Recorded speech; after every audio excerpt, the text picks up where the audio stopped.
Maintenant, voyons le contexte de la traite négrière. La traite négrière s'est déroulée du 15e au 19e siècle. Et cette traite doit être distinguée tout simplement de l'esclavage. C'est vraiment quelque chose à comprendre. Doit être distinguée de l'esclavage. L'esclavage consiste à exercer sur une population quelconque un pouvoir ou l'ensemble des pouvoirs liés à des droits de propriété. Or, la traite nécessite l'existence de l'esclavage. Mais l'inverse n'est pas vrai. Je répète que la traite négrière, elle, ou la traite, nécessite l'existence de l'esclavage. Mais l'esclavage ne nécessite pas forcément l'existence de la traite. Ça va? Donc, il faut savoir aussi que l'esclavagisme a existé sans la traite dans le sud des États-Unis au 19e siècle.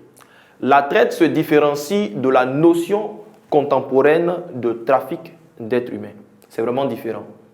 Ça va? Donc la traite négrière est vraiment différente de cette notion que nous avons aujourd'hui qu'on appelle le trafic des êtres humains. Voilà. Voici le contexte dans lequel nous nous trouvons. Et il faut savoir tout simplement en dernier que la traite négrière fut un phénomène historique de très grande ampleur en raison du nombre de victimes, des nombreuses méthodes d'asservissement et les multiples opérations de transport sur de longues distances. Et enfin, ce qu'il faut savoir à ce niveau, c'est qu'il existait 3 types de traite. Le premier élément de traite, c'est la traite orientale. Je reprends. Il existait 3 types de traite. La première traite qui existait, c'était la traite orientale. Ensuite, nous allons voir la traite occidentale et la traite intra-africaine, donc la traite entre les Africains eux-mêmes. Bien, voilà un peu la première partie de cette leçon. Nous avons défini la traite négrière. Nous avons ensuite expliqué le contexte dans lequel nous nous trouvons. Donc, c'est vraiment un commerce d'esclaves noirs qui s'est déroulé du 15e au 17e, voire au 18e siècle. Il faut être vraiment dans ce canal. Bien. Et maintenant, quelles ont été les causes? Les causes de la traite négrière. Il y a eu plusieurs causes. Nous allons les scinder ou les diviser en 2. Nous allons voir premièrement les causes principales. Les causes principales de la traite négrière sont premièrement la découverte de l'Amérique. L'Amérique, après sa découverte, a nécessité sa mise en valeur.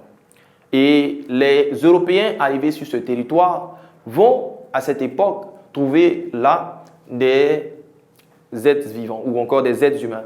Ces êtres vivants qu'ils vont trouver à ce lieu, ce sont les Indiens d'Amérique qu'ils vont trouver à cet endroit. Ils vont les utiliser aussi comme des esclaves à cette époque, après les avoir capturés, bien sûr.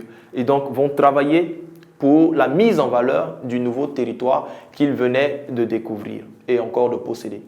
Mais il va sans dire que ces Indiens d'Amérique n'étaient pas assez robustes, n'étaient pas capables de pouvoir travailler et mettre en valeur les nouvelles terres découvertes. Et donc, ils mourraient cause de maladies, de maltraitance et pour beaucoup d'autres raisons. Et donc, ces différentes causes vont emmener les Européens à cette époque à chercher d'autres personnes ou d'autres êtres humains capables de pouvoir travailler de manière très active avec beaucoup de docilité dans ces plantations qu'ils venaient de créer en Amérique. Et après avoir découvert l'Afrique, ils ont eu la brillante idée, selon eux, la brillante idée de venir tout simplement chercher les Africains pour travailler dans ces plantations. Et donc, voici des causes principales de la traite négrière.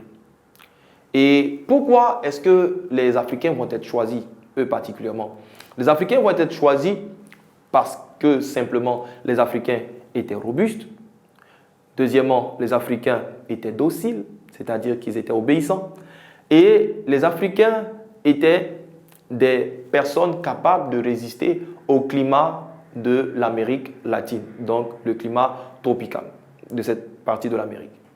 Eh bien, voici pourquoi les Africains ont été choisis pour travailler tout simplement dans ces plantations. Et nous passons maintenant aux causes secondaires de la traite négrière. La traite négrière, à cette époque, comme je l'ai dit, après la découverte de l'Amérique, sa mise en valeur qui sont les causes principales, d'autres causes vont être là. Les causes à cette époque-là, c'est que les Africains étaient aussi utilisés, exploités pour être simplement des objets de décoration. Des objets de décoration pour les hommes riches en Europe, tout simplement. Ils étaient aussi des objets de curiosité pour plusieurs personnes. Et ils servaient de domestiques. Et voici certaines raisons qui ont encore amplifié la traite des Noirs. Il faut dire tout simplement que c'était aussi la preuve pour les explorateurs européens de ce qu'ils avaient réellement découvert l'Afrique. Il fallait des preuves. Il fallait des preuves. Les preuves, c'était d'abord les objets, mais ensuite démontrer réellement qu'ils avaient trouvé d'autres personnes, d'autres êtres différents d'eux sur ce continent. Et donc, ils venaient avec des Africains pour prouver tout simplement qu'ils avaient découvert l'Afrique. Pour terminer cette leçon, je vais tout simplement faire une petite conclusion. On va conclure en disant que la traite négrière se définit comme le commerce des esclaves noirs. Il s'est déroulé du 15e au 18e siècle pour plusieurs raisons et a eu plusieurs conséquences qui étaient dues au mauvais traitement infligé aux esclaves noirs. Donc, quel était ce traitement? Comment fonctionnait cette traite négrière? C'est ce que nous allons voir dans la prochaine vidéo. Donc, je te dis à tout de suite pour la prochaine vidéo.